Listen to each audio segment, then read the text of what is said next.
deputy editor, editor and editor-in-chief of the same newspaper. His area of expertise include law, politics, and public administration.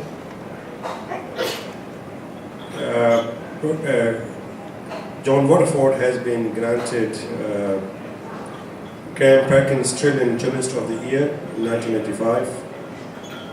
He has been member of Order of Australia in 2007 and also the Canberra Citizen of the Year in the same year. John Waterford is well known for his investigative journalism, using freedom of information legislation, and for his work and advocacy on Indigenous health issues. Please welcome Jack Waterford.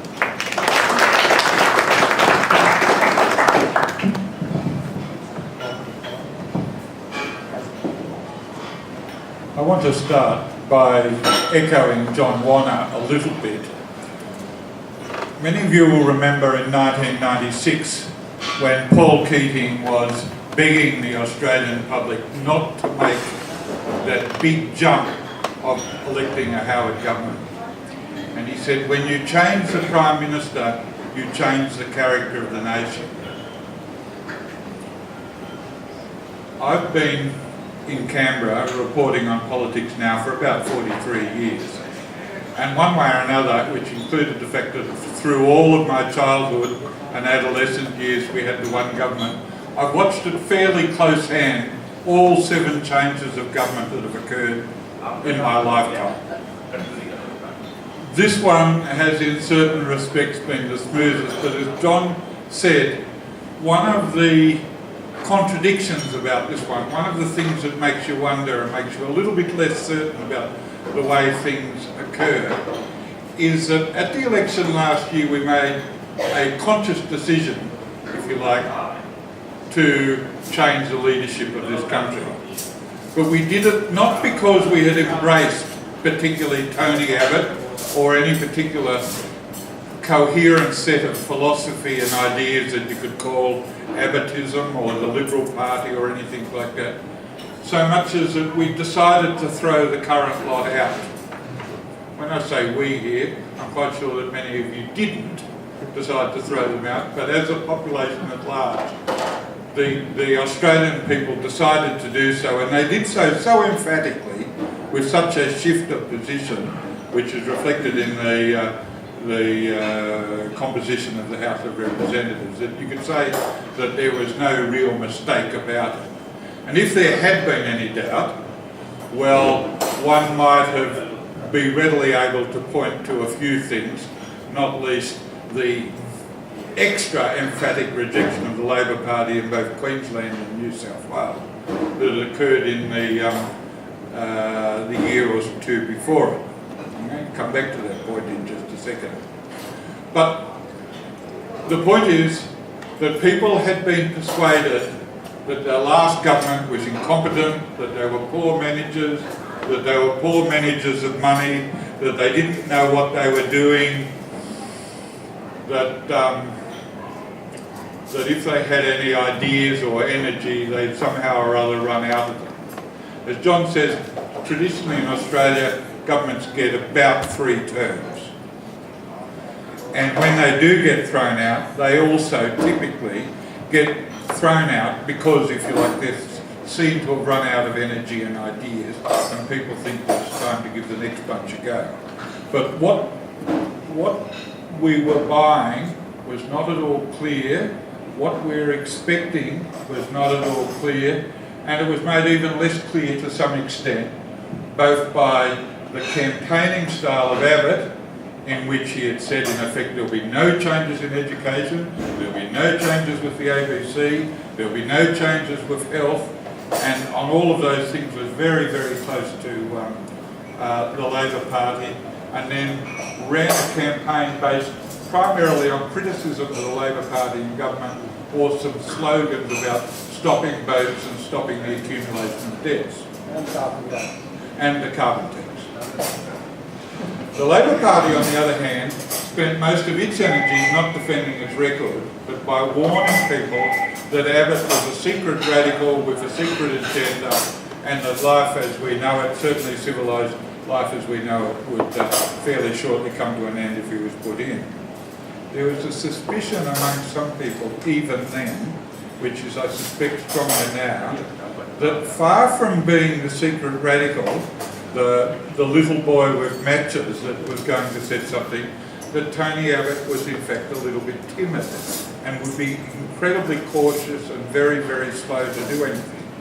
Not only because he as an individual had some fundamental differences with the mainstream core of Liberal Party philosophy, because his own background was as a Catholic, was in the DLP, and as John was saying, was rather closely associated with reasonably big government style of ideas, but also because he had been at various stages of Liberal Party history where he had seen grand ideas and radical ideas fail. Abbott had been in the Houston office when the GST proposals had collapsed so spectacularly for the Liberal Party in what was seen as a lay-down-the-air election in 1993. He had seen the Howard government overextend itself with the Australian people in 2000, from 2004 to 2007, when it had a majority in the Senate and was able to get work choices through. So the fear was that Abbott would be too scared to do anything very much. That he would make a couple of signal moves in areas of his promises, particularly in relation to things like boat people, but that there would be no great change. Well, what's been happening since? It's a bit early to say, as John was saying, but there has been, if you like, some reflection of a change of the character, yet without us at this stage, until quite recently, getting anything like a feel for the way this government acts and operates. So far as we have in recent times got a feel, it's come rather less from Abbott than from Joe Hockey. And it appears that the government is finding some sense of itself around an anti-business welfare philosophy and an idea, if you like, that the businesses cannot come to the government and expect that they're going to get grants. The symbol of it is possibly not the car industry per se or the canning industry. The symbol of it may be Abdul in the kebab shop in Parramatta Mall, with the description that SPC, the Coca-Cola company that was asking for $30 million from the Commonwealth so that it could reinvest in equipment, was asking for things that Joe, the kebab maker, wouldn't, if he wanted to buy a new oven or whatnot, couldn't and wouldn't come to the Commonwealth asking for money for an ordinary business investment. I think that reverberated a bit around and has given Abbott a little bit of steel and a little bit of zeal that he didn't previously have, nor in his style of electioneering ever exhibit. Now, the Labor Party at the moment is making some efforts by proving that there are an awful lot of contradictions in the way that this occurs. Abbott, for example, I think handed out whatever it was, $30 or $40 million to a chocolate factory in Tasmania in circumstances that, no matter how he describes it, are very difficult to separate from the reaction in relation to the SPC factory. Well, those contradictions do exist. It is that Abbott has found some character, some resolve, and in fact is going to make this almost like, you know, the turnaround at Damascus, that this was the line in the sand that the government drew. It also sits fairly nicely with some of the general crisis points, not so much of the Liberal government, but of government generally. The government's broke. The situation is not going to improve much in the long term. This government, like the previous government, has a whole lot of commitments hanging onto it, some of which are the results of foolish promises, some of which are the results of foolish budgeting, some of which are a result of deterioration in the state of the economy. But if the government is going to adhere to promises that it made about maintaining the level of of education spending and of health spending, of building an NDIS, of infrastructure spending and so forth. It's going to have to find revenue somewhere, or it's going to have to go further into debt. But the confection of a sense of crisis, and for at least a limited time, the capacity, if you like, to blame everything that's bad and getting worse on the Labor government, that we're trying to clear up this mess, allows a certain amount of leeway. At the same time, however, one of the most successful parts of the Abbott campaign in getting into government was his berating of the Gillard government for its broken promise, most particularly over the carbon tax. Nobody knows more than Tony Abbott that the perception that he's breaking his election promises could be fatal to him. The consequence is that the tendency is to preside rather than to be the man with the big ideas, the man with the expansive view of the economy, the man with new taxes, or the man, for that matter, even with new tax cuts, or whatever. That he's basically supervising and administering things rather than that he is a person with a great vision for the economy. The Commission for Audit will be useful in helping create this climate, but it will also help in another way. It's been suggested that the audit people have, if you like, run away from some issues because they've been too politically controversial for the government and they just don't want to get into that. Well, I imagine that in that sort of sense they will steer away from some issues, particularly in relation to taxation. But it would in fact suit the Abbott government very well if the Commission for Audit recommended very tough medicine indeed, accentuated the sense of crisis and talked about how bad things were. Then, when the government comes to make its decisions, in somewhat like the budget fraud that we get every year, the Abbott government will say, no, we're not going that far. No, we're rejecting that recommendation. And will appear to be reasonably moderate compared with what everybody was fearing. This is, as I say, a little bit like the budget fraud that we get every year, where inspired leaks come out suggesting that the government is about to do something dreadful. There's a big reaction to it. The government does something which in some terms might have sounded dreadful, but which is not as dreadful as you were expecting, and so you actually breathe some sigh of relief. The government is also still in perpetual campaign. At a time of great budget austerity, we've basically budgeted around about $100 million to the detection of scandals with which to beat the ALP over the head. That's particularly in the trade union movement. And somewhat unbelievably to me, the roof insulation campaign. When I say unbelievably to me, that was somewhat badly managed, but I don't think that they're ever going to fix in the public's head the idea that Kevin Rudd is somehow personally responsible in some form of civil manslaughter for what's going on. But that will help, and it will help in another context as well. Willy-nilly, without wanting it, we've got a by-election for the Senate in Western Australia. That will probably occur in May, I suppose. It has been said, has it? But in any event, there's going to be a campaign about it where the government, during the campaign, has to make promises and not be doing terrible things that might shake up the electorate.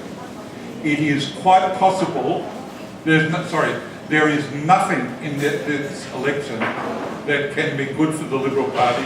The most they can hope for is a degree of the status quo.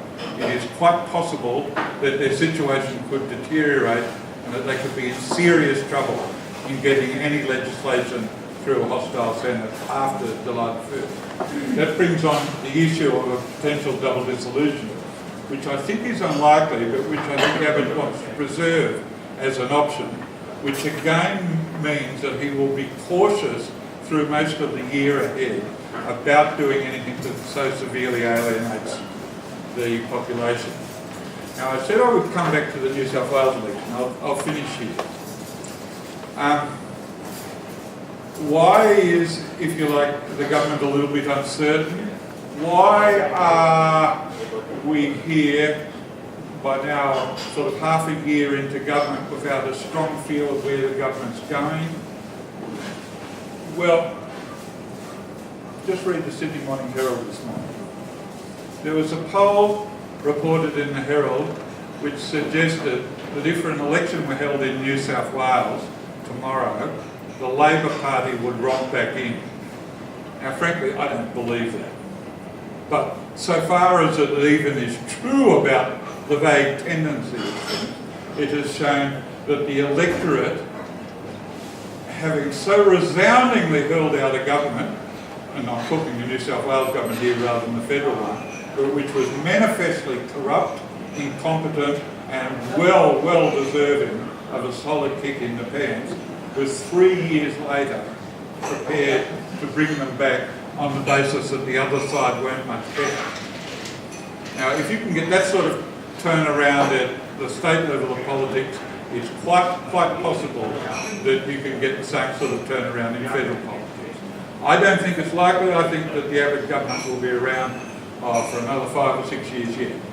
But be that as it may, it's not a time, if you like, for grand experiments if you are by nature a cautious person. Should you be by nature a cautious person? I'm not so certain that is the best strategy.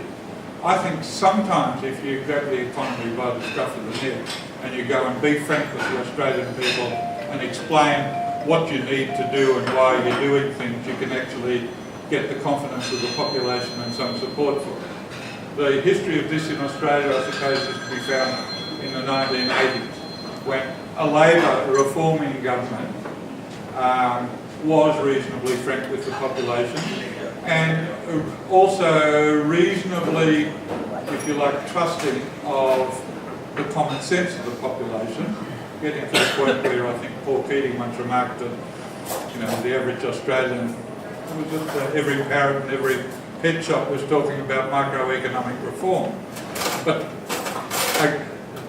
there's now a legend, if you like, that the Liberal Party or the coalition did not oppose most of the Labor Party reform.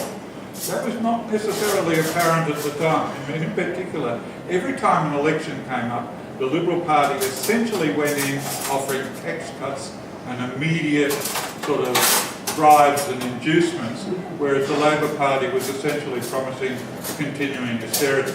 I'm not making necessarily a judgment about who is right and who is wrong in all of that thing, so much as to observe that the 1980s are a proof that the hip pocket nerve, or the immediate instinctive hip pocket nerve, or the bribe doesn't always win an election. Abbott has yet to prove himself to the electorate, and the electorate has yet to embrace him.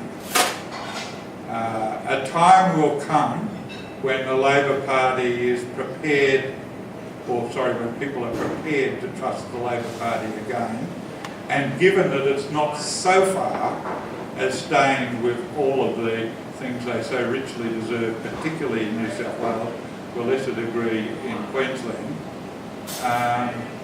I think it could be still touch and go for some years ahead.